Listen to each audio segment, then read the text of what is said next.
भूतकाल, भविष्यकाल, वर्तमान, चिरकाल को जानने वाले। एक दिन सरस्वती के जल में स्नान किया, एकांत में बैठ करके समस्त वर्णों, समस्त आश्रमों का हित विचार करने लगे। और विचार करते करते क्या किया, वेद के 4 विभाग कर दिए। अरे गो यजो सामर्थ्य व्याख्या वेदाश्चत्वार उद्धृताः, इतिहास पुराणम च पंचमो वेद उच्यते। ऋग्वेद, यजुर्वेद, सामवेद, अथर्ववेद, इनका पृथक्करण कर दिया। इतिहास और पुराण को 5वां वेद कहा गया है। ऋग्वेद के ज्ञाता होते हैं पैल ऋषि, सामवेद के ज्ञाता होते हैं जैमिनी, यजुर्वेद के ज्ञाता होते हैं वैशंपायन और अथर्ववेद के ज्ञाता होते हैं सुमंतु ऋषि। इतिहास और पुराण के स्नातक रोमहर्षण जी हुए। इस प्रकार शिष्य पर शिष्य और उन शिष्यों के भी शिष्यों के द्वारा वेदों की बहुत सारी शाखाएं बन जाती हैं। इसी प्रकार व्यास जी ने महाभारत की भी रचना कर डाली, अपनी सारी शक्ति लगा दी है। सर्वथा प्राणियों के कल्याण में लगे रहते हैं, पर फिर भी मन को संतोष नहीं हुआ। मन में खलबली मची हुई है, असंतुष्ट हैं व्यास जी इतना कुछ करने के बाद। उनका मन खिनसा हो गया है, सोच रहे हैं कि कहां पर कमी रह गई है, कहां पर अपूर्णता रह गई है, क्या छूट गया है मुझसे जो मेरे मन को शांति नहीं मिल रही है। उसी समय नारद जी की दृष्टि पड़ती है व्यास जी पर।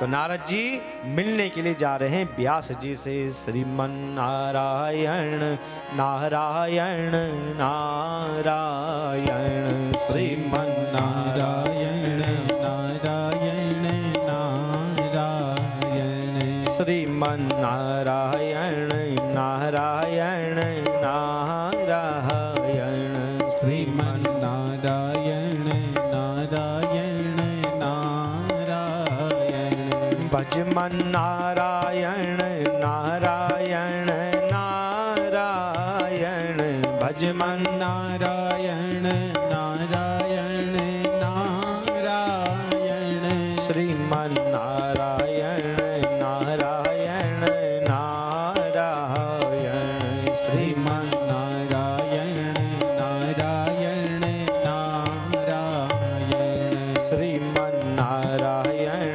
नारायण नारायण, श्रीमन नारायण नारायण नारायण, भजमन नारायण नारायण नारायण, भजमन नारायण नारायण नारायण, भजमन नारायण नारायण नारायण, भजमन नारायण नारायण नारायण, श्रीमन नारायण नारायण नारायण, श्रीमन नारायण नारायण नारायण, श्रीमन नारायण नारायण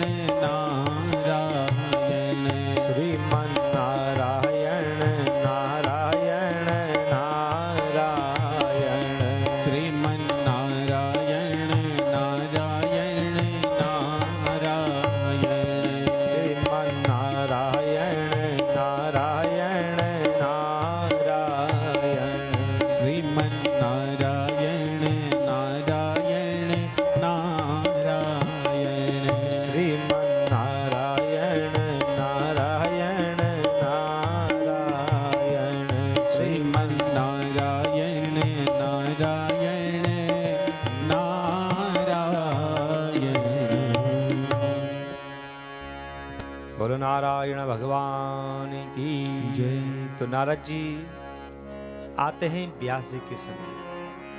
व्यास जी ने देखा कि नारद जी आए हैं, प्रणाम किया, स्वागत अभिनंदन किया, आसन दिया। तो नारद जी कहते हैं, पाराशर्य महाभाग भवता कच्चितात्मनः, परितुष्यति शारीर आत्मा मानस एव वा। महाभाग व्यास जी, आपका शरीर मन संतुष्ट तो है, वेदों का आपने विभाग कर दिया, पुराण इतिहास महाभारत की रचना भी कर दी आपने, ब्रह्म को भी आपने खूब विचारा है, अब तो आपकी जिज्ञासा पूरी हो गई होगी।